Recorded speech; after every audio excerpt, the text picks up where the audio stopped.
Okay, everybody, thank you for your patience. I'm going to present on this. A big event happened last Thursday. It was the 40th anniversary of the Space Shuttle Challenger exploding. Wednesday. That's right. I was 13 years old, wanted to be an astronaut. My dad took me to see the Challenger launch in the summer of 1985. Really cool. And I watched the launch. That was very exciting because of Krista McAuliffe. She was a teacher and they were going to launch, and everybody here, I think, was alive when that happened, so they know what happened that day. I'm going to go through, because this is more than just about the Challenger. We're going to talk about the history of the space program really fast, go through the past, Apollo, landing on the moon, Challenger, what happened. There's a lot of things that went wrong with Challenger where it could kind of creep into your life. It was a very highly experimental test vehicle. They were launching that on an accelerating schedule like it was going to be an airplane going from here to like Los Angeles. And unfortunately, they kept doing it even though things were wrong, and it failed miserably. That can creep into our lives. It's called a normalization of deviance. So let's move forward. Challenger 40 years later.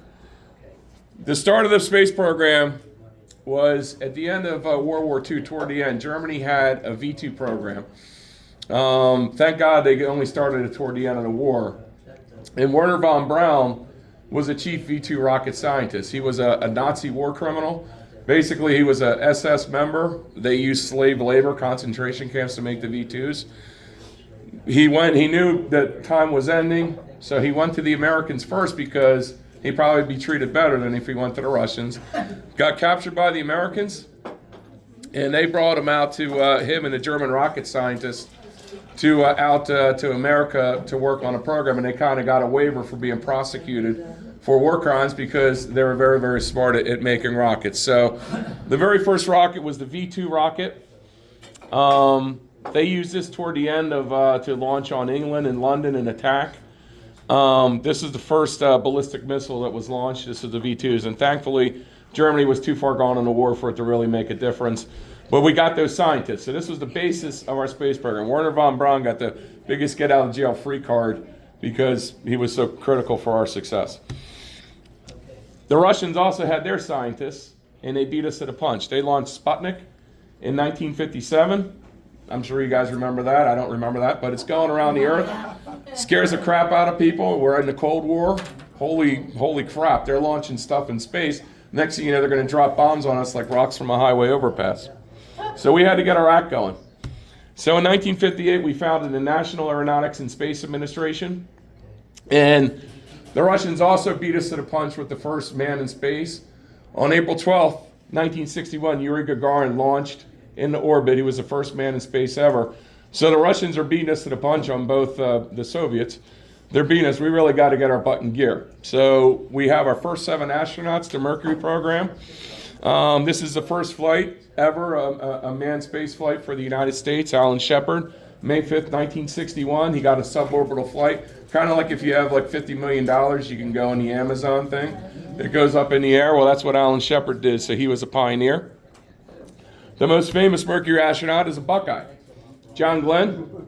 He orbited the Earth February 1962. First man to orbit the Earth. All of these were highly risky missions. He almost vaporized his heat shield they thought was damaged. Every one of these early Mercury flights was just a gamble. They made it back alive. So John Kennedy, our president, in 1961, right after Alan Shepard went to the moon, he issued a challenge. He goes, "I believe that this nation should commit itself to achieving the goal before this decade is out of landing a man on the moon and returning him safely to the Earth." He issued that challenge in 1961. The only problem is we just set one guy up and we didn't even orbit anybody yet. So we had to have our next program, which is called Gemini.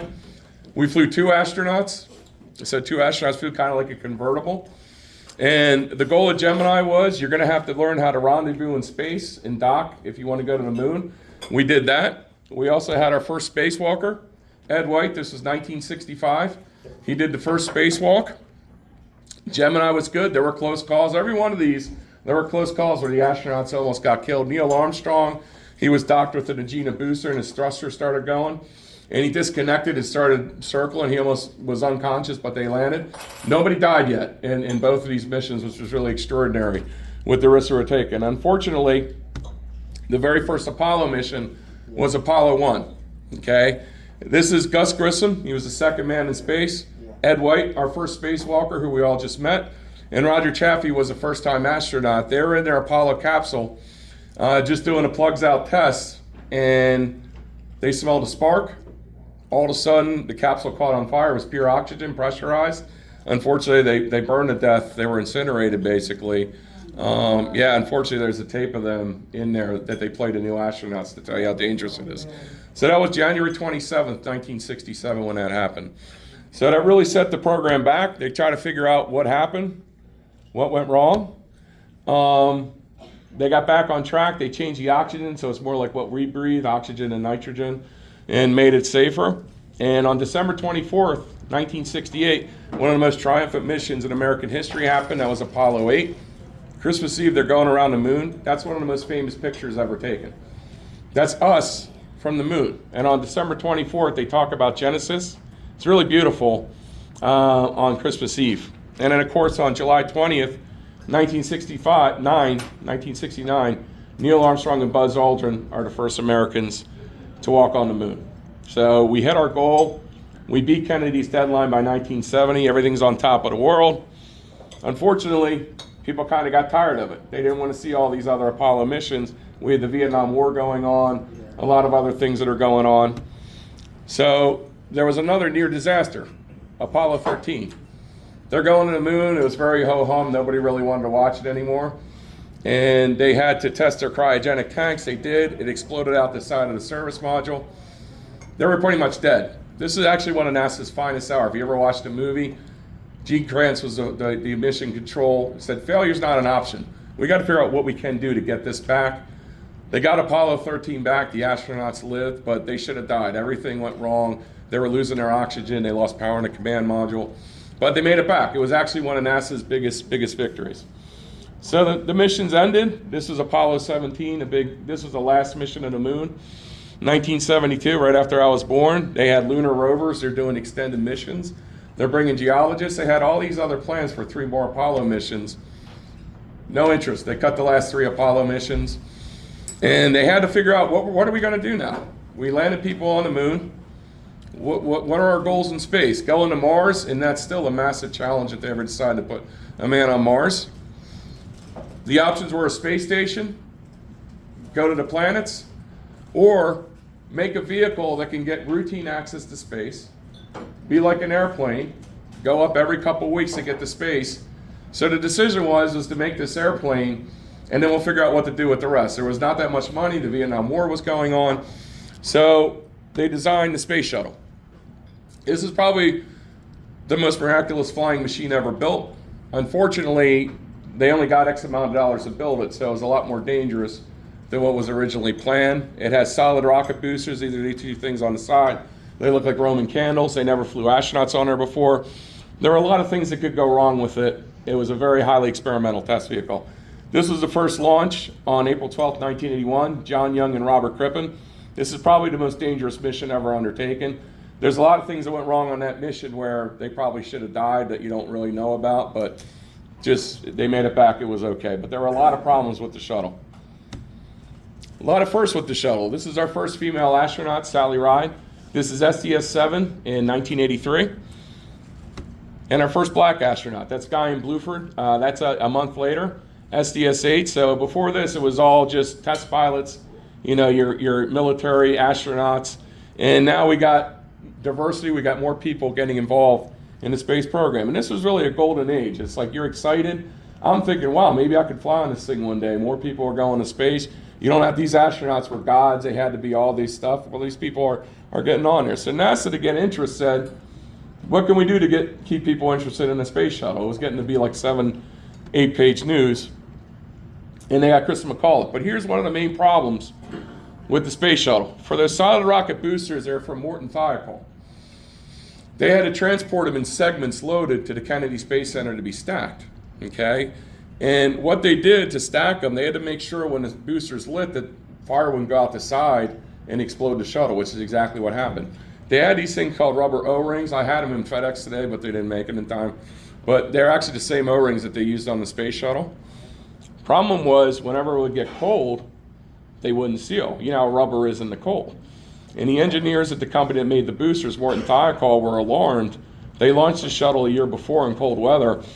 One of them blew by. They had one backup in case one blew by. They're horrified. We got to stop the program. We got to fix this right now. And NASA goes, well, we understand it's an important problem, but we're okay. We're launching it. And they just decided to keep going. So that's a normalization of deviance. Maybe we've all done this in our life. If we do something, maybe cut corners in something, you get away with it. Maybe you'll keep doing it. It's human nature. That's what NASA was doing with the astronauts' lives. They kept launching this thing when this booster in cold weather was really scary. The flame was blowing by, and that's very scary for the astronauts. But they kept going. We all know who this is. This is Krista McAuliffe. She was a teacher in space. So she was the first ordinary person, no connection to the space program, not a test pilot, not somebody who has 10 million degrees in engineering and you know, did the right stuff landing on aircraft carriers to be able to fly on a shuttle. It was a really, really big event. She won from 10,000 applicants to go on a shuttle. Her mission was scheduled to happen in January. There were a couple delays. One was for bad weather, but it was a nice day. They delayed it, but on January 27th, they had to delay it because things were going wrong with the shuttle. NASA was getting under a lot of pressure because every single day in the media, these guys can't launch anything. The previous launch at Columbia had 6 delays. So they were under a lot of pressure. And when the shuttle was going to launch the next day, the temperatures were 22 degrees in Florida. So the engineers at Morton Thiokol, this is the first guy, he's a hero. He has the O-rings I wanted to show you today, but they're in FedEx. I'll bring them next week. But this guy's named Roger Beaujolais. He's an engineer, blue-collar guy, Morton Thiokol. He said, you guys can't launch this thing. This is insane. It's going to be 22 degrees when this goes off. If you launch this thing, it's going to go like a blowtorch and explode the Challenger right on the pad. And initially, Morton Thiokol, they were the contractor. If they say no launch, NASA has to not launch it. The contractors have to sign off that they're going to launch it. So initially, the Thiokol management was right. You're right. This is crazy. Another guy that's a hero that day, his name's Alan McDonald. He was at the Cape, and he was also like, we can't launch this. We got to wait till it gets warmer. We can't launch this thing at 22 degrees. And this guy, and you know, I'm not trying to, it's not just him, but he was one of the major people. But it's part of the NASA culture. Larry Malloy, he worked for NASA, and he starts screaming at the Thiokol engineers. When do you want me to launch this thing? Next April? We have a schedule to make. They're launching these things. They're trying to launch them every other couple of weeks. And there's more and more problems. This guy's getting on Morton Thiokol. We got to launch this thing. We're never going to be able to launch. What are you saying? We can't launch it now? You never said we could launch in the cold before. The engineers couldn't prove it was going to fail. But they said it's away from goodness. Don't do it. You know, it's kind of like playing with matches when your natural gas is going on in your house. Don't do it. Wait till it gets warmer. So NASA put pressure on Morton Thiokol. Morton Thiokol had a big contract coming up. There were going to be about 150 more shuttle missions. They had the solid rocket booster contract. The contract was up for renewal in a few months. When you're in business, you don't really want to piss off your biggest customer. So Morton Thiokol stopped, said we need to have a caucus. We're gonna talk about this. The engineers are screaming, don't do it, please don't do it. The managers go, I need you to take off your engineering hat, put on your management hat, and think about this for our company. So the managers overrid the engineers and said we're gonna launch it. Next day they launch it, fails. So the joint failed right there, it's in the corner. Exactly what they said happened. They thought the thing was going to blow up right on the launch pad. The engineers actually had a sigh of relief. They thought it was going to explode immediately. So when it launched, they were relieved. Unfortunately, once it got up to like 35,000 feet, 40,000 feet, it hit some wind shear. The seal opened up again. Exactly what they predicted happened. The joint failed. The seals could go in time. And unfortunately, it's what we all saw, that famous image that day, the shuttle exploding. 7 astronauts, it exploded. It really didn't explode, it aerodynamically fell apart. What's really sad is everybody thought that day the astronauts died immediately, didn't know what hit them. Actually, the forces weren't that much to kill them. It ripped them apart. The crew cabin, the one capsule they were in, it was pressurized. When they found it, they found them about 2 months later, what was left of them. I mean, there's basically not that much of them left that remains. They found that, number one, their emergency oxygen was activated. The only reason they would do that is if they knew something was wrong. They also had switches where they were trying to turn power back on the shuttle. They knew that they were going to die. They were in there. They were probably conscious all the way down 2 minutes and 45 seconds when they hit the ocean and passed away that day. So that's really sad.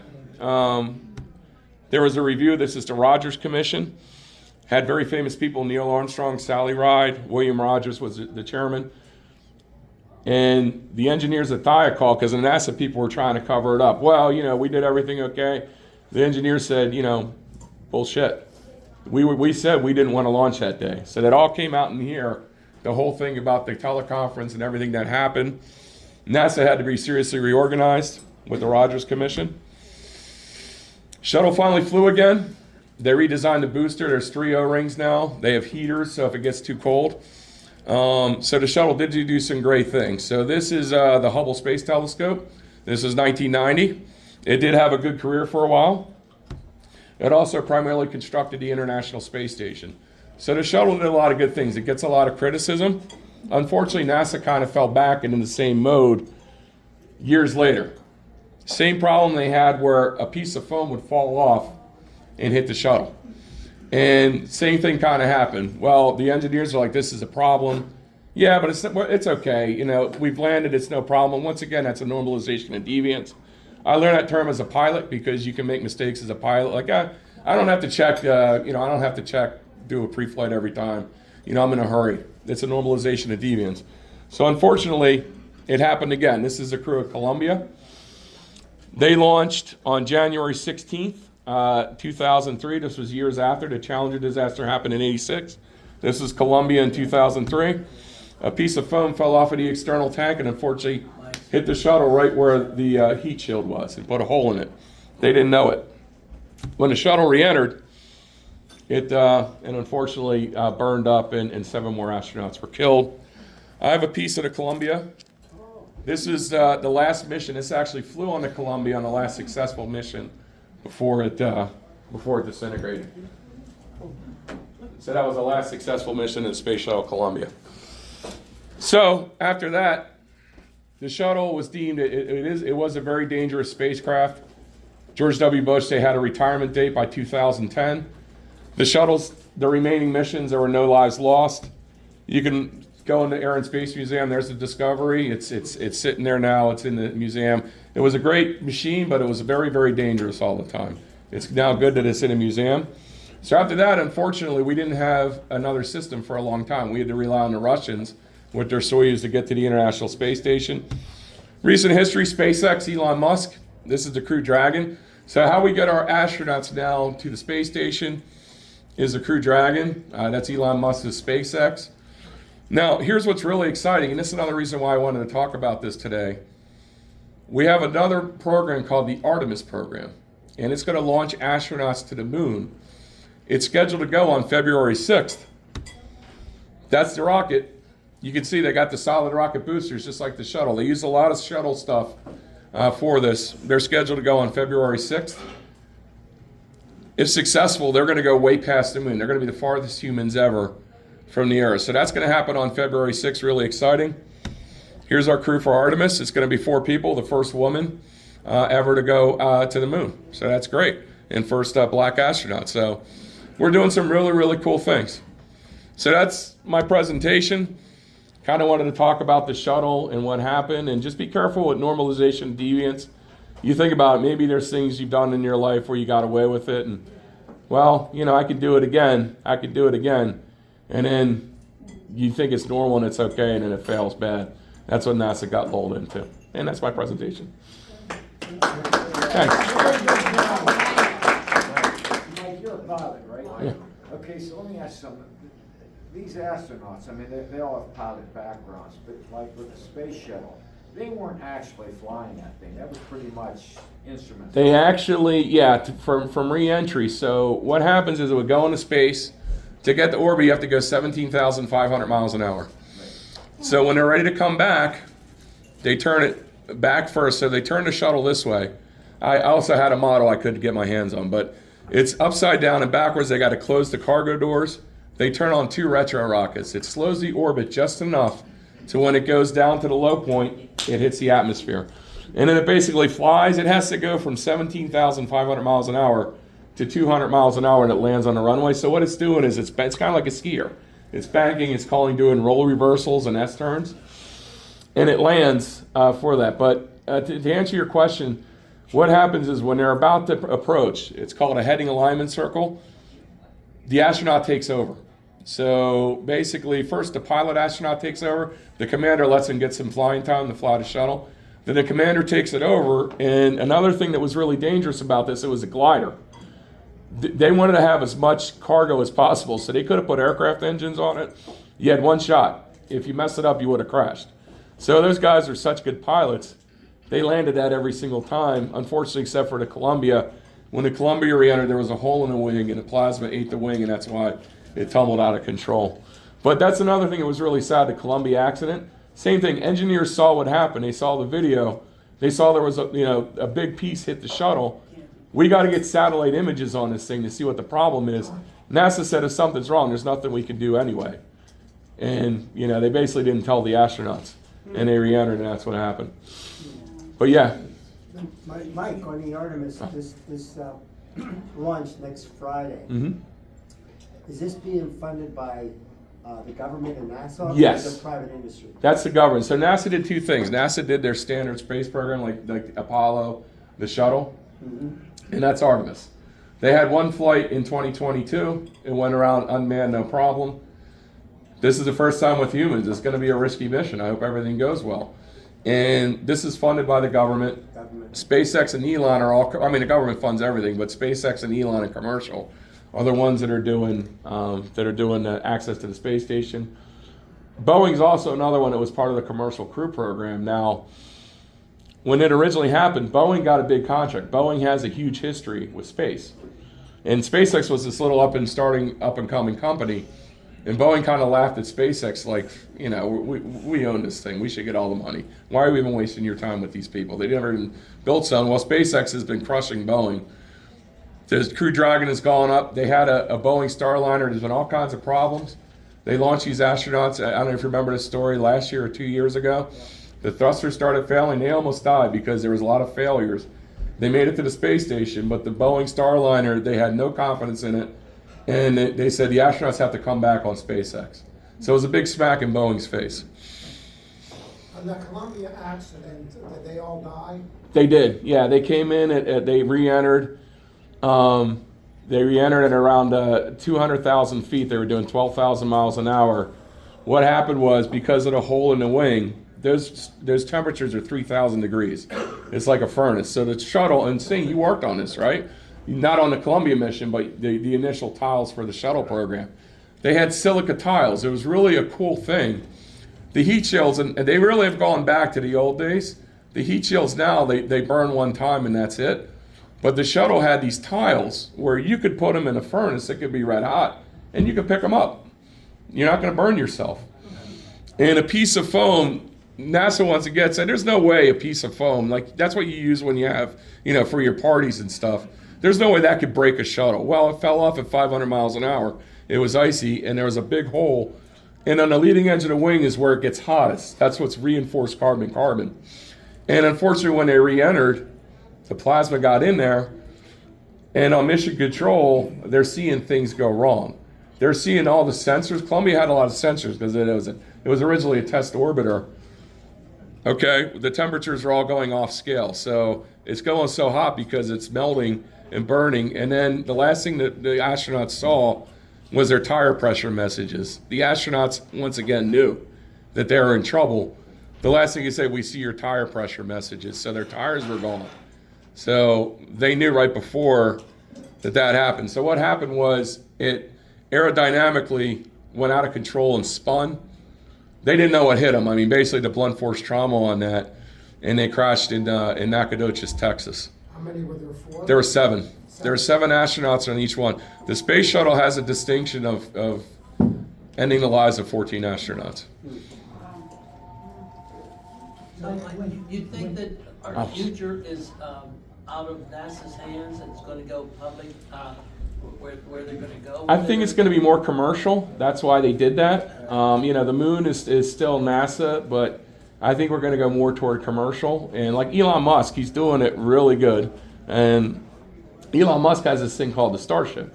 And the Starship, he wants to go to the planets. If you ever see this thing, it's the biggest rocket ever. This thing's going to be pretty huge when it launches, but we're going away. They wanted to have it be crewed. That's why they have Boeing and SpaceX compete against each other. But I think Boeing wants to get out of the space business. They just have not been doing well, with that stuff. Henry, I'm sorry, you had a question. Yeah, when Germany was building their rocket, how many times did it fail before they could get a successful rocket to, go? Oh, a ton. Yeah. I mean, they would let. I watched a documentary on Werner von Braun before I saw this, just because they get up on it. But yeah, they launched a ton of stuff, and they use. This is where Werner von Braun is very controversial. They use concentration camp labor to build those V2s. Yeah. They did, and basically same thing. If you died, the way the camps are. We're going to hear more about that in a couple of weeks. But Werner von Braun was an SS member, but he got out of jail free because he was so important to the rocketry program. He designed the Saturn V. He was like part of the space program all the way up until the space shuttle. Hey, Mike, I got a little bit of trivia. But yeah, they did blow up. For the group, since we're all local here. You're familiar with Westinghouse Electric. They had the R&D center in Churchill. And Westinghouse was a huge corporation in the 1960s. They were very instrumental working with NASA through the whole space program. One of the areas they were instrumental in was building a device, be it a camera, that could be used in space, so that when you're in space and you land on the moon, you'll be able to videotape those results. So Westinghouse R&D was instrumental in creating that camera. That's awesome. that Neil Armstrong used on the moon. And then guess how that technology evolved into the VHS in the 1970s and 80s with Betamax and VHS. That whole technology came out of the basis of the R&D Center in Westinghouse. You think of all the stuff that space has developed. It's all kinds of great stuff. I had a friend that was living in Florida. He was down there for the winters. There was when Apollo 13 went off. And he had been down there for a number of launches, and he was up on the roof of his trailer cleaning it. And he couldn't see it, but you could hear it, the light and stuff like that. And it took off. But he said when Apollo 13 took off, the vibration and the noise was so Oh yeah. He laid down on the top of his trailer and grabbed onto anything that he could. He thought he was going to get knocked off of it. We got down to see one of the launches. It was supposed to be a night launch, and we canceled it. So we're up in Orlando. So they were the next night they were going to launch, and it was around 11 o'clock. And I thought, well, maybe we'll go out, maybe we'll be able to see it going up and stuff like that. We're in Orlando. It was like daylight. Yeah. It was the most incredible thing. You see this off, it's starting to get light. It was like in the middle of the afternoon. Wow. Yeah. From that far away, that you could see it. It was just absolutely incredible. My dad took me to see the Challenger. The Challenger flight in 1985 that we had. My dad knew I really love space. And he got this thing through the magazine. It was great. And he's like, do you want to go to Disney World? Like, I don't want to go to Disney World. Let's go to the Kennedy Space Center. And we saw the Challenger launch, but it was an abort to orbit. This one also, this shuttle had a lot of problems leading up to the disaster. An engine shut down. When they were going, that has to be going so far. If one engine shuts down, two engines, if it's too soon, they got to try to return to the Kennedy Space Center. If you lose two engines, you can maybe make it over to Europe. And if you're far enough along, you can abort to orbit. Well, this was another one. This could have been a disaster. All the telemetry was wrong on the Challenger. And it was saying that the engine was overheating. And one shut down automatically. There was a woman controller that saved these astronauts' lives. And they always have a celebration because they saved their lives. The automatic computer is about to shut down the second engine on Challenger.